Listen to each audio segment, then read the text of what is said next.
महाराष्ट्र में राज्यसभा चुनाव में पूरी रात नाटकीय घटनाक्रम चलने के बाद शनिवार तड़के परिणाम घोषित हुआ। इस हाई वोल्टेज ड्रामे के बाद महाराष्ट्र से भाजपा के 3 और महाविकास आघाड़ी के 3 उम्मीदवार राज्यसभा चुनाव में विजयी हुए हैं।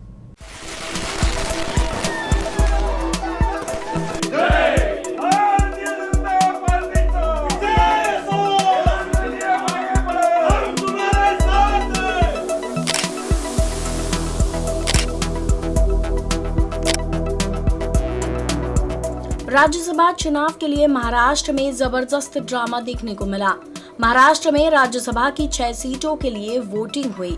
हालांकि भाजपा और महाविकास आघाड़ी द्वारा एक दूसरे के विधायकों पर आरोप प्रत्यारोप लगाए जाने के बाद ये विवाद सीधे केंद्रीय चुनाव आयोग में चला गया। इस संबंध में आयोग की बैठक हुई। वोटिंग होने के करीब 8.5 घंटे की देरी से मतगणना हुई। आयोग के निर्देश पर शिवसेना के सुहास कांडे का वोट खारिज कर दिया गया। बैठक के बाद राज्यसभा की 6 सीटों के लिए वोटों की गिनती आधी रात के बाद शुरू हुई। महाराष्ट्र में एक बार फिर से रात भर पॉलिटिकल ड्रामा चला। आखिरकार शनिवार तड़के इस चुनाव सामने आया और इस चुनाव में भाजपा के 3 और महाविकास आघाड़ी के 3 उम्मीदवार विजयी हुए। शिवसेना उम्मीदवार संजय राउत, कांग्रेस उम्मीदवार इमरान प्रतापगढ़ी और राष्ट्रवादी कांग्रेस पार्टी के उम्मीदवार प्रफुल्ल पटेल जीते हैं, जबकि बीजेपी के डॉक्टर अनिल बोंडे, पीयूष गोयल और धनंजय महादिक जीतकर राज्यसभा में पहुंचे हैं। मतगणना के बाद शिवसेना नेता संजय राउत ने प्रतिक्रिया देते हुए कहा कि पहले क्रमांक के अनुसार तो जीत हमारी ही है। इस चुनाव में जीतने के बाद भी भाजपा जीती नहीं है। राउत ने भाजपा पर निशाना साधते हुए कहा कि चुनाव आयोग पर दबाव बनाकर कौन जीता है। नाही आम्ही आमचा मतांचा कोटा ज्याप्रमाणे ठरवला होता, आम्ही सेकंड प्रेफरन्सची मतं घेतली नाही आणि माझं एक मत ह्या लोकांनी बाद करायला लावलं। एक लक्षात घ्या, खरं म्हणजे ह्या पद्धतीने त्यांची 2 मतं बाद होऊ शकत होती, पण दिल्लीतल्या निवडणूक आयोगावर दबावामुळे 1-2 ज्या पद्धतीने आमची मतं बाद झाली त्या पद्धतीने त्यांची मतं बाद करण्यासाठी आम्ही पत्र लिहिलं होतं, पण निवडणूक आयोगानं त्यांना फेवर केलं आणि आमचं मत बाद केलं। अशा प्रकारे जर केंद्रीय तपास यंत्रणा निवडणूक आयोगाला वापरून तुम्ही निवडणुका जिंकणार असाल, त्याला विजय कसा मिळाल? जिंकलात पण विजय नाही। इस चुनाव में देवेंद्र फडणवीस एक बार फिर से किंग मेकर की भूमिका में नजर आए। जीत पर अपनी प्रतिक्रिया देते हुए देवेंद्र फडणवीस ने कहा कि यह जीत महाराष्ट्र की जनता को समर्पित है। ये चुनाव सिर्फ लड़ने के लिए नहीं बल्कि जीतने के लिए लड़ा गया था। इस चुनाव में कई लोगों को जवाब दे दिया है और भाजपा की इस जीत के साथ ही जो सिलसिला शुरू हुआ है वो आगे भी जारी रहेगा। आजचा विजय सर्वार्थाने महत्त्वाचा विजय। या महाराष्ट्रामध्ये माननीय पंतप्रधान मोदीजींच्या नेतृत्वामध्ये महाराष्ट्राच्या जनतेने भारतीय जनता पक्षाला मॅन्डेट दिलं होतं, पण ते मॅन्डेट आमच्या पाठीमध्ये छुरा घोपून काढून घेण्यात आलं आणि अशा प्रकारचं सरकार हे किती अंतर्विरोधाने भरलं जातं हे आपल्याला आजच्या विजयानंतर पाहायला मिळालेलं आहे। राज्यसभा के लिए चुने जाने पर डॉक्टर अनिल बोंडे ने पार्टी नेताओं का आभार माना। साथ ही तीनों उम्मीदवारों की जीत का श्रेय देश के प्रधानमंत्री नरेंद्र मोदी, विरोधी पक्ष नेता देवेंद्र फडणवीस और प्रदेशाध्यक्ष चंद्रकांत पाटील को दिया।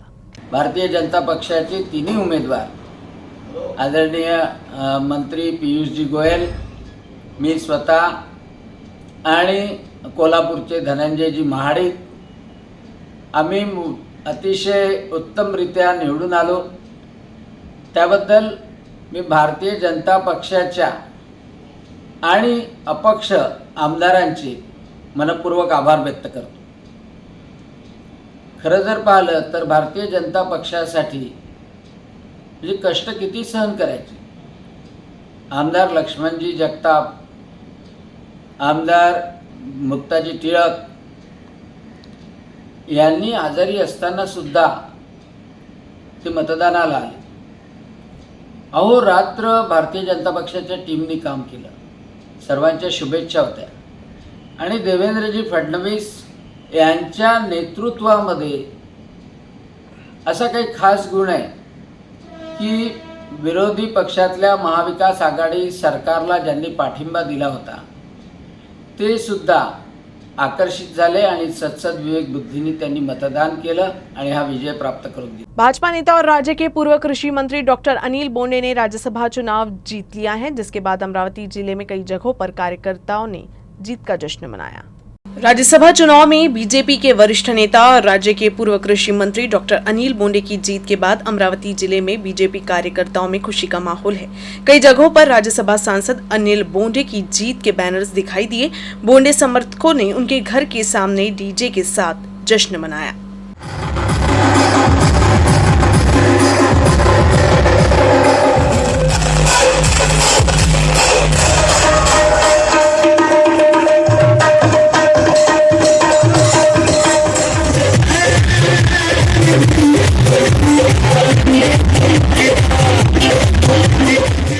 डॉक्टर अनिल बोंडे की पत्नी डॉक्टर वसुधा बोंडे ने कहा कि अनिल बोंडे 2019 के विधानसभा चुनाव में अपनी हार के बाद भी नहीं रुके और अपना कार्य जारी रखा। कारण प्रत्येक जण कोणीही आला त्याच्यासाठी ते कोणतंही त्याचं जे काम असेल, चांगलं जे काम असेल ते सतत ते करत होते आणि नाही कोणालाच म्हणत नव्हते।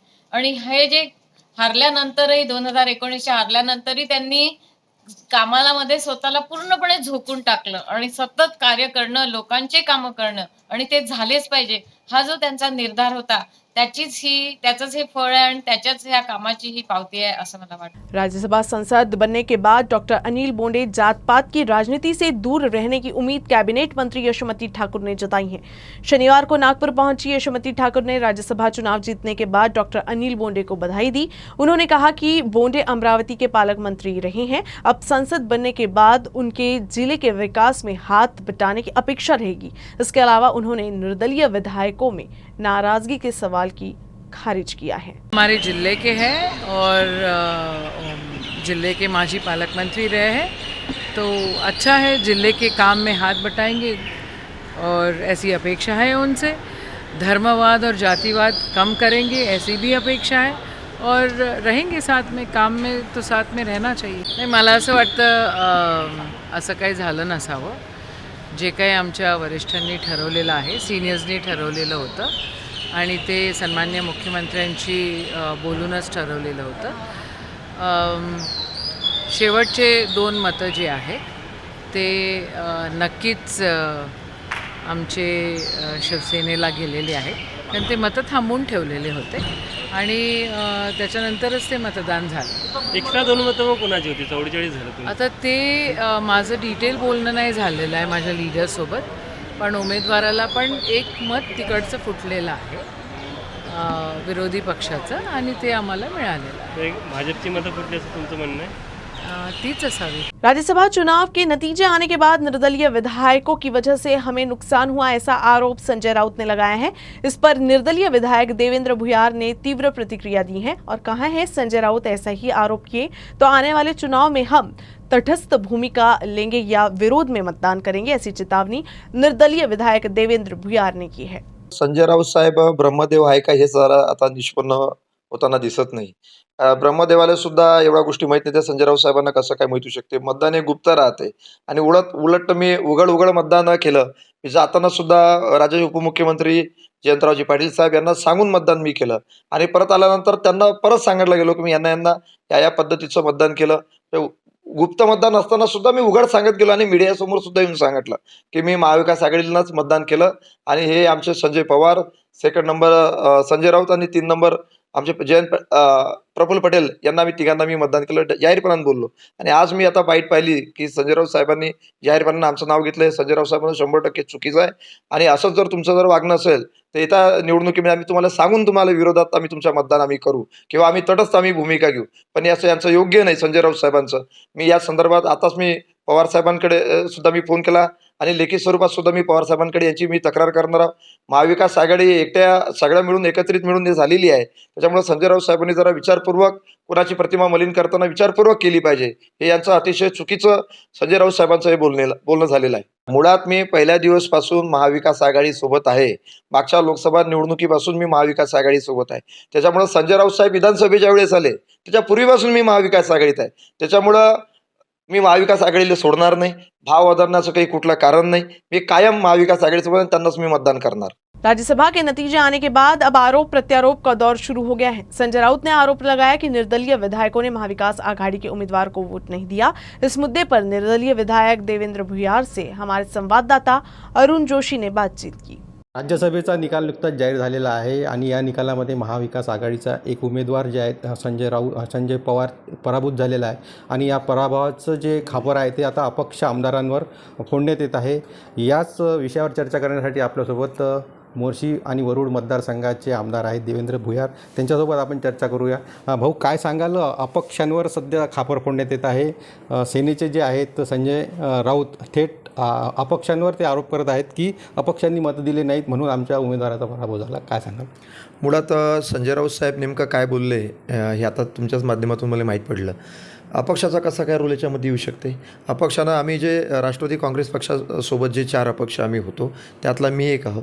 मी पहिल्या क्रमांकाचं मत हे संजय पवार साहेबांनाच मी दिलं आणि दुसऱ्या क्रमांकाचं मत संजय राऊत साहेबांना दिलं। तिसऱ्या क्रमांकाचं मत हे प्रफुल्ल पटेलांना दिलं। जो सिक्वेन्स आदरणीय अजित पवार साहेबांनी आम्हाला ठरवून दिला होता त्या पद्धतीनं आम्ही हे मतदान केलेलं आहे। आता जवळपास पहिल्या फेरीमध्ये जर पाहिलं तर पहिल्या क्रमांकाचे 33 मतं हे संजय पवारांना मिळाले आणि 21 मतं महाडिकांना मिळाले। म्हणजे पहिल्या फेरीमध्ये पहिल्या क्रमांकाचं मत पहिल्या फेरीमध्ये संजय पवार फर्स्ट नंबरवरच आहे, म्हणजे साधारणतः 10 मतांनी ते समोर आहे। दुसऱ्या फेरीमध्ये मात्र जो क्रमांक 2चे मतं राहते ते त्याच्यामध्ये संजय पवार मागं पडले आणि महाडिक समोर निघून गेले। म्हणजे जे प्रिफरन्स आम्हाला दिला होता त्यानुसार आम्ही पहिल्या क्रमांकाचं मत हे संजय पवारांना मी दिलेलं आहे, आम्ही सगळ्यांनीच दिलेलं आहे। त्यामुळे अपक्ष आमदारावर जे खापर फोडलं आहे ते पूर्णपणे चुकीचं आहे असं म्हणतात? 100% चुकीचं आहे। संजय राऊत साहेबांनी असं एक तर उगाच त्यांनी पहिले घोडेबाजार या शब्दावर सगळ्यांना आम्हाला अपक्षाला बदनाम करायचा प्रयत्न केला। मग आम्हाला तशी ऑथॉरिटी पाहिजे होती ना मत दाखवण्याचं। तर आम्ही आमचे जे काही ज्या पक्षाशी आम्ही जुळून आहेत त्यांना आम्ही आमचं मत दाखवलं असतं। मी मतदान करण्याच्या पूर्वी आदरणीय अजितदादा यांच्याशी चर्चा करून आणि मत टाकल्यानंतरसुद्धा शिवसेनेचे जे नेते आहेत तिथले स्थानिक अनिल देसाई आहे, अरविंद सावंत साहेब आहे, यांच्याशी मी आल्यानंतर सांगितलं की मी यांना मत दिलेलं आहे, सांगून मी मतदान केलं। परत अजित पवार साहेब, जयंत पाटील साहेबांना मी सांगितलं का साहेब यांना मी मतदान केलेलं आहे। पण मतदानाच्या पूर्वी देवेंद्र भाऊ तुम्ही असं सांगितलं होतं की मुख्यमंत्र्यांना मी पत्र दिलं की आमचे कामं होत नाही। काय सांगा? मुख्यमंत्री साहेब या निवडणुकीत उभे नव्हते ना, संजय पवार उभे होते या निवडणुकीत। मुख्यमंत्र्यावर नाराजी होती। मुख्यमंत्री ते एक पद आहे, कॅन्डिडेट म्हणून विचार केला तर त्यावेळेस मी मत दिलंच असतं, कारण मी महाविकास आघाडीचा घटक आहे। मी पहिल्या दिवसापासून महाविकास आघाडीसोबत आहो। पहिल्या दिवसापासून ज्या दिवशी अंगावर गुलाल होता त्या दिवसापासून आम्ही पाठिंबा महाविकास आघाडीला दिलेला आहे। त्याच्यामुळं गडबड करायची, किंतु परंतु करायचं, पोटात वेगळे ठेवायचं हे काही आपला स्वभाव नाही। मी आदरणीय अजित पवार साहेब यांच्याशी मी जोडून आहो, त्यांच्या सूचनेनुसार मी मतदान केलं आणि महाविकास आघाडीलाच पहिला प्रिफरन्सचं मत मी दिलेलं आहे। याच्यात पलीकडे काही नाही। आणि दुसरा मुद्दा, भाजपला मत देण्याचं काही कारण नाही। भाजपचे नेते संपर्कात होते पण मी मत देण्याचं काही कारणच नव्हतं ना, कारण माझ्या प्रतिस्पर्धी जे विरोधी होते ते त्या निवडणुकीमध्ये उभे होते, अनिल बोंडे साहेब। मग मत त्याला देण्याचं काही कारणच नाही ना, साधा विषय आहे। बोंडे साहेब निवडून आले, तुमच्याच मतदारसंघातले आहे, तुम्हीच त्यांचा पराभव केला होता, काय वाटतात? बोंडे साहेबांना त्यांच्या नियुक्तीबद्दल राज्यसभा खासदार म्हणून मनापासून शुभेच्छा आहे। त्यांनी मतदारसंघामध्ये जो बॅकलॉग होता आता त्या लोकसभेच्या राज्यसभेचा खासदार म्हणून ते निश्चितपणानं भरून काढेल। फक्त एकच विनंती साहेबांकडनं अशी आहे का नुसतं हिजाब, हिंदू मुस्लिम, काट डालोरे छाट डालोरे, हनुमान चालिसा, रामनवमी हे सगळं बरोबर आहे, हे सगळं आमच्या आस्थेच्या श्रद्धेचं आहेच ते, पण याच्या पलीकडे जाऊन विकासाची भाषा आता तुम्हाला खासदार म्हणून बोलावी लागेल। नुसतं पोटात रामाचं नाव घेऊन चालणार नाही, प्रत्यक्ष कृती हे रामासारखी तुमची आमची प्रभू रामचंद्रासारखी असली पाहिजे। त्या पद्धतीनं त्यांनी वागणं फार गरजेचं आहे। आणि मतदारसंघाचा जो बॅकलॉग आहे, संत्र्याचा जो मोठा प्रश्न गंभीर आहे, त्यावर आता राज्यसभेमध्ये जाऊन आयात निर्यातीच्या धोरणाच्या संदर्भात राज्यसभेमध्ये जाऊन त्यांनी आता प्रश्न मांडावा आणि ते प्रत्यक्षात त्याची अंमलबजावणी झाली पाहिजे या पद्धतीचं त्यांनी बोलावं। नक्कीच बोंडे साहेबांना आपल्या शुभेच्छा आहेत आणि त्यांनी आता मतदारसंघाच्या सोबतच जिल्ह्याच्या विकासाकडे लक्ष द्यावे असं मत आमदार देवेंद्र भुयार यांनी आपल्यासोबत बोलताना व्यक्त केलं। Arun Joshi, UCN news, Amravati. अमरावती और बडनेरा में फिर से जलापूर्ति प्रभावित हुई है। पिछले सप्ताह ही 5 दिन जलापूर्ति नहीं होने से नागरिकों को काफी परेशानी हुई थी, जिसके बाद अब फिर से जलापूर्ति प्रभावित होने से लोगों में काफी नाराजगी है। अपर वर्धा बांध से पाइपलाइन बिछाकर अमरावती शहर में पेयजल की सप्लाई की जाती है। इस योजना को 26 साल हो चुके हैं।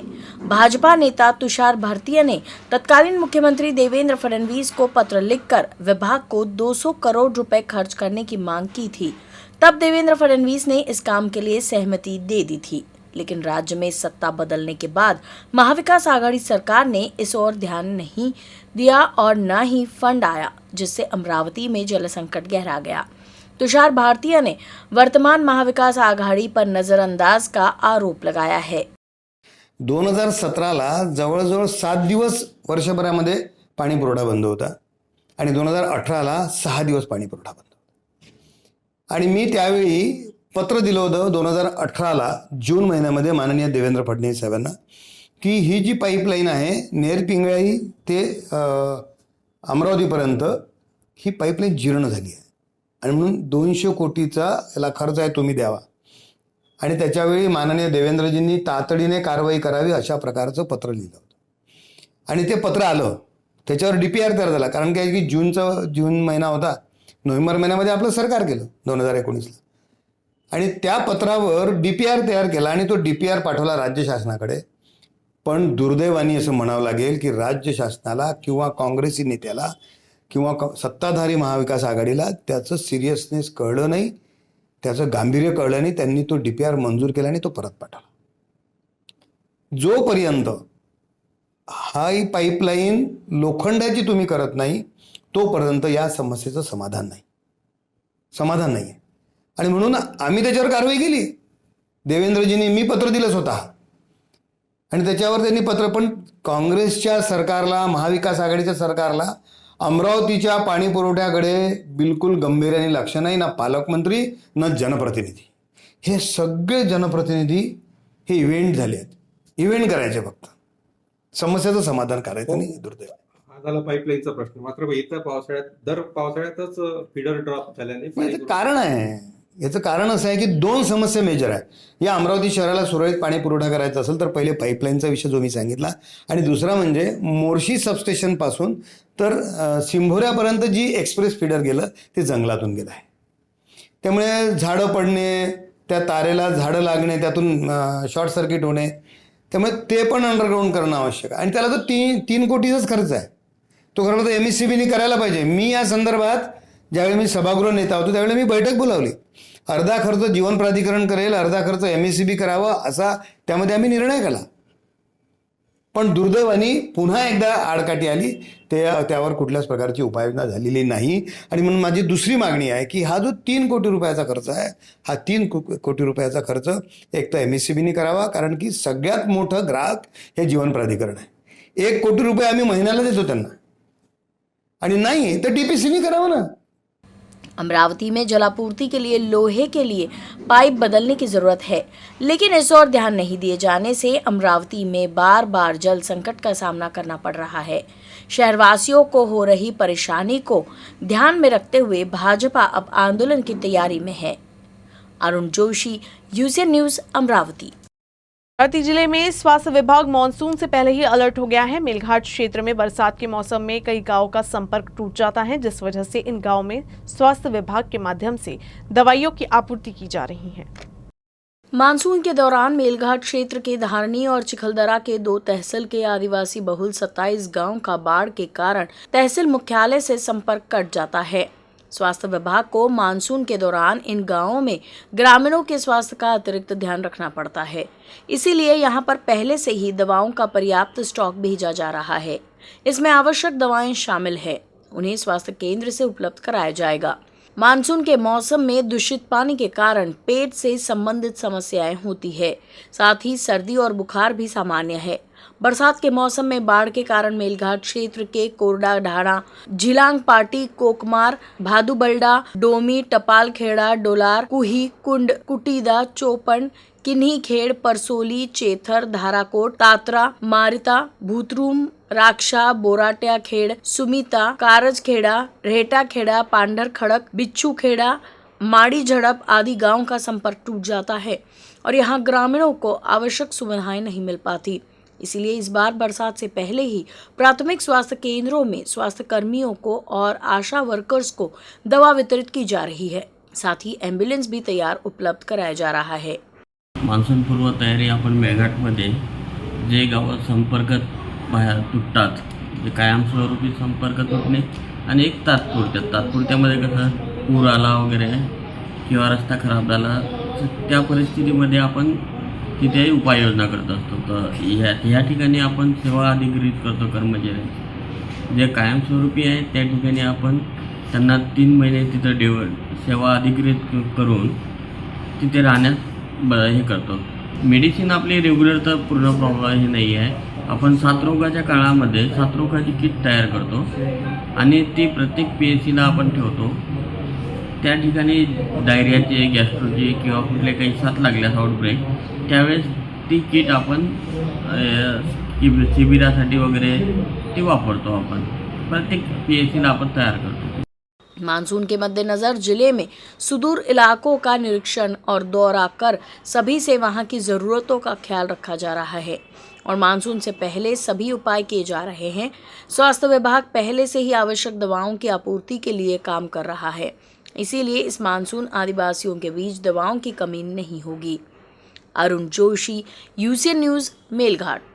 अमरावती जिले के धामनगांव में तेज हवा से समृद्धि महामार्ग पर बने टोल नाके की छत उड़ गई थी। इस घटना के बाद मुंबई से आई एक टीम मुआयना के लिए आई है। फिलहाल मुंबई से आई टीम टोल नाका की छत का निरीक्षण कर रही, इसके लिए क्रेन की मदद से जांच की जा रही है।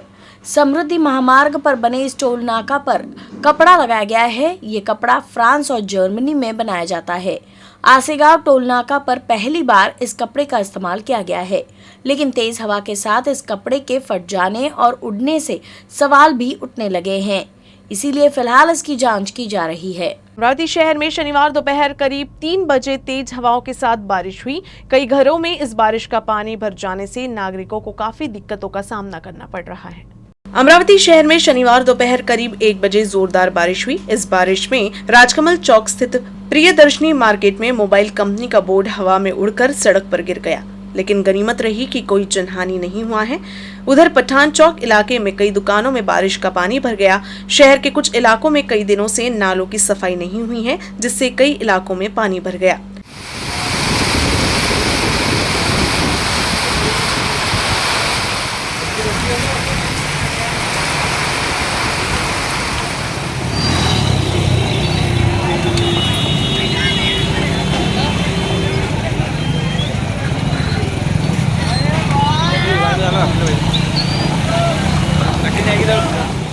पठानपुरा झंडा चौक से है भाई, जो है तो झंडे के पास से नाले जो है तो आने जाने के पूरे चौकअप हो गए।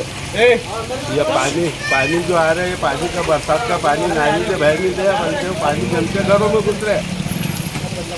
और ये घरों में घुस रहे तो हम जो है तो हमने पानी जो है तो घरों में लेना क्या, नाले साफ करा रहे, नाले साफ बराबर हो नहीं रहे। हालांकि साफ करने को आ रहे वो जो साफ करना, दांत खोलना, ये नाली का टुकड़ा भी जो है तो इसका बनाना पड़ता है। अमरावती शहर के वार्ड नंबर 27 के संजय गांधी नगर में त्रिरत्न बौद्ध विहार का उद्घाटन हुआ। इस कार्यक्रम में गणमान्य व्यक्तियों सहित बड़ी संख्या में अनुयायी शामिल हुए। अमरावती शहर में वार्ड क्रमांक 27 स्थित संजय गांधी नगर स्थित त्रिमूर्ति परिसर में नवनिर्मित त्रिरत्न बौद्ध विहार का उद्घाटन समारोह संपन्न हुआ। कार्यक्रम के उद्घाटन समारोह में बहुजन समाज पार्टी के प्रदेश अध्यक्ष माननीय एडवोकेट संदीप ताज ने भदंत बुद्ध घोष महाथेरो, साथ ही आदरणीय भदंत सत्यानंद महाथेरो प्रमुखता से उपस्थित थे। इस कार्यक्रम में बौद्ध अनुयायियों सहित बड़ी संख्या में गणमान्य लोग शामिल हुए। अमरावती जिले के तिवसा तहसील के शिवनगांव में नाले के भरने से बरसात का पानी खेतों में भर जाता है, इसीलिए किसान ने ग्राम पंचायत प्रशासन से नाले की सफाई की मांग की है। तिवसा तहसील के शिवनगांव के किसान निखिल वाढोनकर के खेत के पास ही कच्चा नाला है। इस नाले में कचरा जमा होने से बरसात के मौसम में बारिश का पानी खेतों में भर जाता है, जिससे खेत में लगी फसल को नुकसान होता है। इस समस्या से परेशान किसान निखिल ने ग्राम पंचायत से नाले की सफाई करने की मांग की, ताकि बरसात का पानी खेतों में न भरे। ग्रामपंचायतला यांना नाली उपसून द्यावी बा। यांनी माझं मागच्या वर्षी पण नाली नाही उपसली। माझं जवळपास 2 ते 2.5 लाख रुपयाचं नुकसान झालेलं होतं मागच्या वर्षी। माझी पराठी पण खूप वाहून गेली होती। यंदा मी त्यांना म्हटलं, त्यांनी कानावर गोष्ट घेत नाही आहे. यंदा मी 30 तारखेला अर्ज केलेला आहे, पण यांना काहीच याच्यावर कारवाई केलेली नाही या गोष्टीवर. यंदा यांनी माझं करून द्यावं काम, नाही तर माझं याच्या नंतरही नुकसान होऊ शकते पाण्याच्या यानं. त्याच्यासाठी काय करायचं हे यांनी ग्रामपंचायतनी ठरावं.